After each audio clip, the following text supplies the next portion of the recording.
The stars shimmered above Earth like an ocean of diamonds, but tonight, they bore witness to rage. The Galactic Council had convened on their artificial planet, Virales Prime. It was a spectacle of light and law, a world of crystalline towers, eternal twilight, and justice delivered by consensus of the elder races. Here, politics was power and power was civilization. And in the chamber of judgment, a human child had cried out. Elia Marin, age 7, had been brought before the council for allegedly causing a disruption in an interspecies diplomatic event. The child had wandered from Earth's diplomatic vessel out of curiosity and touched a sacred artifact belonging to the Threlix, a hyper-religious species who believed non-telepathic beings desecrated their relics by contact. The Threlix demanded justice, and the council, seeking peace, fearing war, gave it.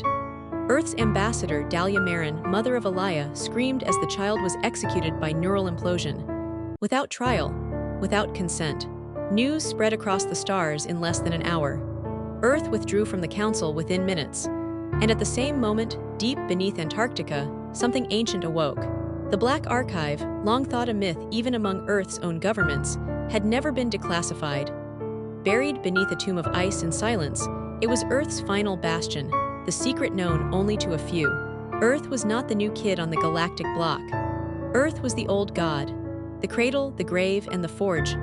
Millennia ago, long before Earth had forgotten itself, the Terran Imperium had ruled vast star systems with fleets of sentient ships, solar-forged armor, and warriors that turned planets into smoke. But in time, they saw the cost of power and turned inward, sealing their weapons and memories away. Humanity forgot. Earth slept. Until Elia Marin died. Fleet Admiral Kalen Voss stood before the chamber of the archive, hands shaking as the cryoseals hissed open. Project Requital, activate. A chorus of AI minds reawakened. Welcome back, Admiral. Shall we burn the stars again?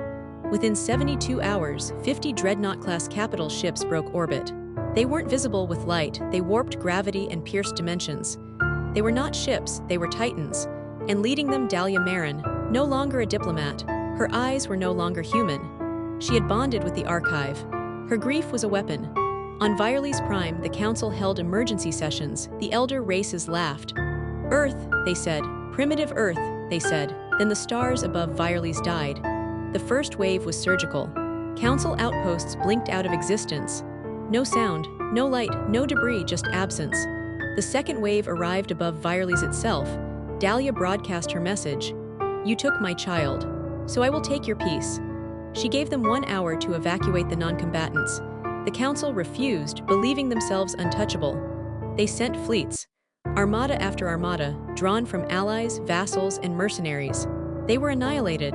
The Terran ships moved like gods. They didn't fire weapons. They commanded physics.